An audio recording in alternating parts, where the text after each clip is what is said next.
Tatlong point, find strength in Christ. Ang kalakasan ay sa Panginoong Hesus mo hahanapin. Hebrews 12:3, isip-isipin ninyo kung gaano ang tiniis niyang pag-uusig sa kamay ng mga makasalanan upang hindi kayo manlupaypay o panghinaan ng loob. Ang sabi ay isipin natin kung gaano ang tiniis niyang pag-uusig sa kamay ng mga makasalanan. Isipin natin ang sakit ng katawan at sakit ng kalooban habang dinadanas niya ang pagpapahirap sa kanya pero hindi siya nanlupaypay. Ito ang tanda ng isang totoong kalakasan na sa kabila ng hirap ay hindi ka susuko para sa mga taong minamahal mo. Alam mo, kaya aminin natin o hindi, gaya ko at gaya mo, meron tayong kahinaan. Tama ba? Ang iba, ang kahinaan ay sa pagkain. Ang lahat ng nakikita mo sa lamesa o kaya nasa menu, gusto mo kainin. Ang iba, ang kahinaan ay alcohol o drugs na kapag meron nag-aalok, hindi ka makatanggi. Ang iba, ang kahinaan ay anger. Kahit sa konting bagay lang, magagalitin. Kapag meron kang hindi nagustuhan na sinabi ng iba, hindi mo mapigilan ang iyong sarili na gumanti ng masasakit na salita. Ang iba, ang kahinaan ay paghawak ng pera. Hindi mo namamalayan kung saan napupunta ang iyong pera. Hindi ka nakakapag-ipon at sa kabaligtaran ay napupuno ka pa ng utang. Hindi mo mapigilan na hindi gamitin ang iyong credit card. May mga bagay ka na binibili na hindi mo naman pala kailangan. O kaya ang kahinaan mo ay babae o lalaki. O lust na nagdadala sa iyo para mangalunya sa puso. Kahit sa ating D-group at ministry, kaya aminin natin o hindi, ang kahinaan ng ilan ay ang ating pride. Kung merong conflict ay hindi tayo makapagpakumbaba na mag-apologize sa taong na-offend natin. Sa halip na ipanalangin at patawarin natin ng bawat isa, naku, nagtatanim pa tayo ng sama ng loob.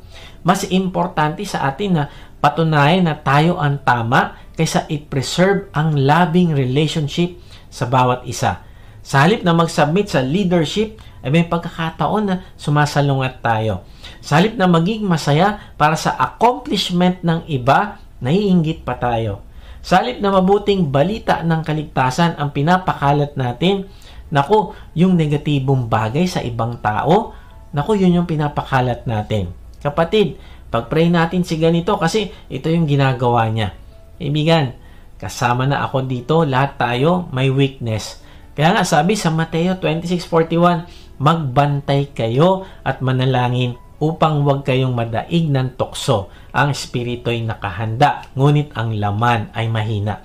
Kaibigan, kahit gaano ka pa katalino, kahit gaano karami ang pera mo sa bangko, kahit gaano kataas ang pinag-aralan mo, kahit gaano katagal ka nang uma-attend sa church, kahit gaano karami ang na-accomplish mo sa church, ay meron ka pa ding kahinaan na kailangan mong harapin at baguhin. Ang sabi sa talata, ang laman ay mahina. Pero ang good news ay pwede mo itong pagtagumpayan. Hindi mo kailangan magpatalo sa iyong laman, pagkakamali, bad habits, o personality issues. May isang person na makakatulong sa iyo at ang person na yon ay ang Panginoong Hesus na siya nating kalakasan. Nakahanda siyang tumulong para mapagtagumpayan natin ang ating mga pagkakamali, bad habits, at personality issues. Pinagdaanan din niya ang mga kahirapan na yan. Sabi ni Moses sa Exodus 15:2, ang Panginoon ang nagbibigay sa akin ng lakas at siya ang aking awit. Siya ang nagligtas sa akin, siya ang aking Diyos at pupurihin ko siya. Siya ang Diyos ng aking Ama at itataas ko siya. Wow! Itong kinanta ni Moses bilang pagpupuri sa Diyos. Pero kailan ito nangyari? Nangyari ito nung na-corner sila ng mga taga-Ehipto. Wala na silang matakbuhan. Dahil dagat na yung kaharap nila at sa kanilang paligid naman, mga sundalo ng Ehipto. Sa isip nila ay katapusan na nila. Pero sa ganitong pagkakataon, hinati ng Diyos ang dagat para makadaan sila sa tuyong lupa. At nung tumawid din ang mga taga-Ehipto para sila habulin, naku, sinara ulit ng Diyos ang dagat. Kaya nalunod at namatay ang mga sundalo ng Ehipto. Pinakita ng Diyos sa kanila ang kanyang kapangyarihan bukod pa sa mga salot na pinadala niya sa Ehipto. At ngayon, kumanta si Moses, ang sabi niya, Lord, ikaw ang aming kalakasan. Kaibigan, Sino ang kalakasan mo? Kanino ka tumatakbo kung nako-corner ka na? O gipit na ang sitwasyon? Dalangin ko na hanapin mo ang kalakasan mo sa Panginoong Hesus. Sabi ni David sa Diyos, 2 Samuel 22:33, kayo ang nagbibigay sa akin ng kalakasan at nagbabantay sa aking daraanan. May isang picture ng isang mama na pag tinignan mo ay aakalain mong isa siyang superhero. Dahil sobrang lakas niya, bumubuhat siya ng piano. Kaya lang, pag tinignan mo talaga ang buong picture, naku, makikita mo na ang piano pala nakatali sa isang crane. Ito pala ang bumubuhat sa piano. Ang lakas pala para maiangat ang piano ay hindi galing sa lalaki sa ibaba, kundi sa crane na nasa itaas. Alam mo, ang picture na ito ay nagpapaalala sa atin kung paano kumikilos ang Diyos sa mga taong nagtitiwala at nagdedepende sa Kanya para sa kalakasan. Kapag tinignan natin ang ating sitwasyon, kapag tinignan natin ang mga bagay na nagiging dahilan para madapa tayo, pag tinignan natin ang ating mga paboritong kasalanan, ay hindi natin nakikita ang Panginoong Hesus. Pero siya ay kasama natin at handa siyang tumulong para mapagtagumpayan natin ang kasalanan.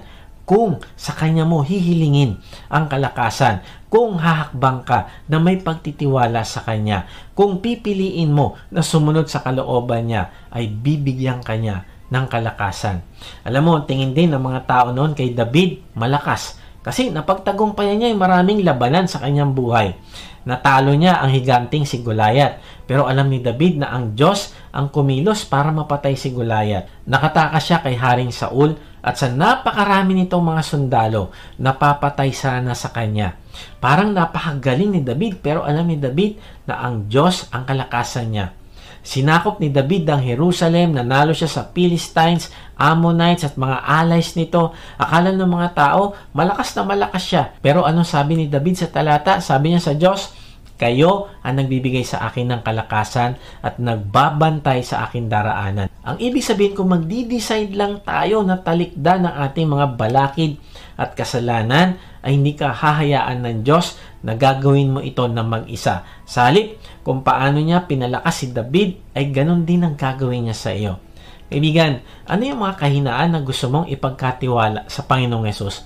Napapagod ka na ba sa dami ng gawain sa paglilingkod?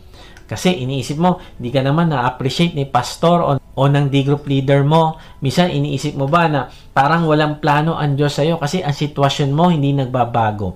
O kaya iniisip mo na wag na lang mag-attempt na magbahagi ng pananampalataya kasi baka husgahan ako ng ibang tao. May mga bagay na mas binibigyan mo ng time kaya wala kang time para sa Diyos.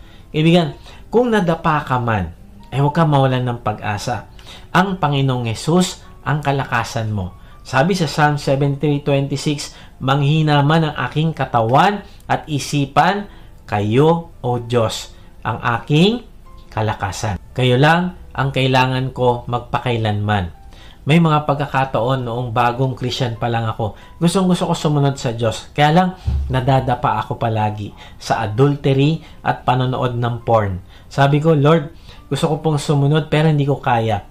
Alam mo, na-realize ko, nakatingin pala ako sa sarili ko. Akala ko, ang pagbabago ay nakasalalay sa lakas ng aking self-control. Hanggang sa sinabi sa akin ng Panginoong Hesus na, sa akin ka kasi tumingin at gawin mo ang pinapagawa ko sa iyo. Doon ka mag-focus at hindi mo mapagbibigyan ng iyong laman. Pinabasa niya sa akin yung Galatians 5:16. Kaya mamuhay kayo ng ayon sa nais ng banal na spirito para hindi ninyo mapagbigyan ang pagnanasa ng laman. Ano ang sabi? Paano daw natin hindi mapagbibigyan ang laman? Mamuhay kayo ng ayon sa nais ng banal na spirito. Ang banal na spirito ay isa sa mga mahalagang regalo ng Diyos sa kanyang mga anak. Ibinigay ng Panginoong Hesus ang banal na spirito para tayo palakasin. So kaya nga ang tanong, paano tayo mamumuhay sa nais ng banal na spirito? Hahayaan mo na ang banal na spirito ang mag-control ng buhay mo. Kung anong direksyon niya, kung anong kalooban niya, ayun na susundin mo. Siya ang magpapaliwanag sa iyo ng katotohanan ng binabasa mo sa salita ng Diyos sa iyong conversation time. Worship, D-group at iba pa. Siya ang magsusupply sa iyo ng lahat ng kailangan mo para ka makapamuhay ng may kabanalan. Ang pamumuhay sa banal na spirito ay pag-surrender ng buong buo. Ang ibig sabihin sa buong maghapon mo, araw-araw, ay ang mga choices na pipiliin mo ay ang pagsunod sa inuudyok sa iyo ng banal na spirito. Halimbawa, pagkagising mo sa umaga, uunahin ko ba ang conversation time ko sa Diyos at hihingi ako sa Kanya ng kalakasan din na magawa kong kalooban niya sa maghapon? O magmamadali na ako? O kaya uunahin ko ang cellphone ko o ibang bagay? Tapos habang nagbe-breakfast ka, may sinasabi ang iyong asawa na naka-offend sa'yo. Pipiliin mo ba magpasensya at magmahal pa din sa Kanya? O aawayin mo na rin siya at magpapakita ka ng inis? Kung nagdadrive ka naman, napapasok, tapos may biglang nag-cut sa'yo sa daan, mamimili ka din. Papanatilihin ko ang kapayapaan at ipapaubaya ko ito sa Diyos o magagalit ako, magmumura o maghahanap ng away. Pagdating mo sa opisina, nakita mo yung mga kasamahan, petiks-petiks lang. Ang aga-aga, nagchichismis lang. Iko-correct ko ba sila ng malumanay at may pagmamahal? O hindi ko na lang sila papakialaman? Kung matanggal sila sa trabaho, ay bahala sila. Buhay nila yan. Tapos, inuutusan ka ng boss mo. Kaya lang, feeling mo, sobrang disrespectful at unreasonable. Mananatili ka bang kalmado at magpapakita ng respeto? O ipapakita mo rin sa kanya na hindi ka pwedeng maliitin? Gaganti ka. Tapos habang nananghalian, yung mga kasama mo sa trabaho nagbubulungan at pinag-uusapan ng ibang tao. So mamimili ka ulit. Susunod ba ako sa banal na spirito o hindi? Hihikayatin mo ba silang pag-usapan ng mga bagay na mas makabuluhan at makakabuti sa iba? O makikisali ka rin sa chismis para hindi ka ma-out of place? Halimbawa, nag-meeting kayo tapos may nasabi ka na naka-offend sa ibang tao. Magpapakumbaba ka ba na humingi ng tawad at aminin ang nagawang mali? O mananahimik ka na lang? Kasi masakit sa iyong pride na humingi ng tawad. Tapos pag uwi mo naman sa bahay, pagod na pagod ka na. Kaya lang ang iyong mga anak ay humihingi ng attention mo. So may choice ka ngayon. Iingatan mo ba ang tono ng boses mo at magpapakita ka ng pagmamahal at magbibigay ka ng time sa kanila? O magiging bugnutin ka at hindi mo sila kakausapin? Tapos bago ka matulog, antok ka na. Magde-devotion pa ba kayo at mananalangin ng iyong mga anak ng sabay-sabay? O manonood ka na lang ng kung ano-ano sa phone mo hanggang sa makatulog ka na? Kaibigan, ang pagpili mo ng tama na inuudyok sa iyo ng banal na spirito ay yun ang sinasabi sa talata na pamumuhay ayon sa nais ng banal na spirito. Ito ang magbibigay sa iyo ng power para hindi mo mapagbigyan ang pagnanasa ng laman. Kaibigan, maaaring gusto mo na ding lumaya. Ang unang step ay isuko mo ang iyong buhay sa Panginoong Hesus. Walang kalayaan ka makakamit ng hiwalay sa Kanya. Ang sabi sa John 8:36, kung ang anak ang magpalaya sa inyo, kayo nga'y magiging tunay na malaya. Kaibigan, manampalataya ka sa Panginoong Hesus na Siya ang nagbayad ng iyong mga kasalanan sa krus. At pag ginawa mo ito, ay patatawarin niya ang lahat mong kasalanan at ibibigay niya sa iyo ang banal na spirito na gagabay sa iyo para sa iyong pagbabago. Kahit nasan ka, ay panalangin mo ito. Panginoong Hesus, inaamin ko po na ako po ay makasalanan. Patawarin mo po ako. Nananampalataya po ako na ikaw ang nagbayad ng lahat kong kasalanan. Ngayon nga ay binubuksan ko na ang aking puso. Pumasok ka at manahan sa akin. Tinatanggap kita bilang aking Panginoon at tagapagligtas. Simula ngayon ay tatalikdan ko na ang aking kasalanan. Salamat dahil sa lakas na bigay mo ay may kakayahan na akong tumanggi sa kasalanan. Amen. Sa ating pagtatapos ay iwan ko ito sa inyo. Sabi ni R.C. Sproul, we are secure not because we hold tightly to Jesus, but because He holds tightly to us. Kaibigan, maaaring nadadapa ka sa iyong lakaring Kristiyano, pero tandaan mo, nahawak ka ng Panginoong Hesus at hindi ka niya bibitawan.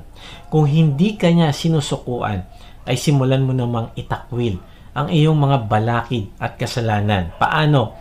Una, follow the faithful in surrendering the weight. Tingnan mo ang halimbawa na pinakita ng mga taong saksi kung paano sila sumunod sa direksyon ng Diyos kahit mahirap pa ang sitwasyon. Number 2, focus on Jesus. Huwag ka tumingin sa sitwasyon mo, kundi tuloy-tuloy mo hanapin at kilalanin ang Panginoong Hesus. Palaguin mo ang pagmamahal mo sa Kanya At pangatlo, find strength in Christ. Sa Panginoong Hesus mo hanapin ang kalakasan. Huwag sa trabaho, huwag sa ipon mo sa bangko, huwag sa insurance mo, huwag sa iyong asawa o koneksyon, kundi magpasakop ka sa banal na espiritu na binigay sa iyo ng Panginoong Hesus. At pag ginagawa mo ito, ikaw ay makakalaya. God bless.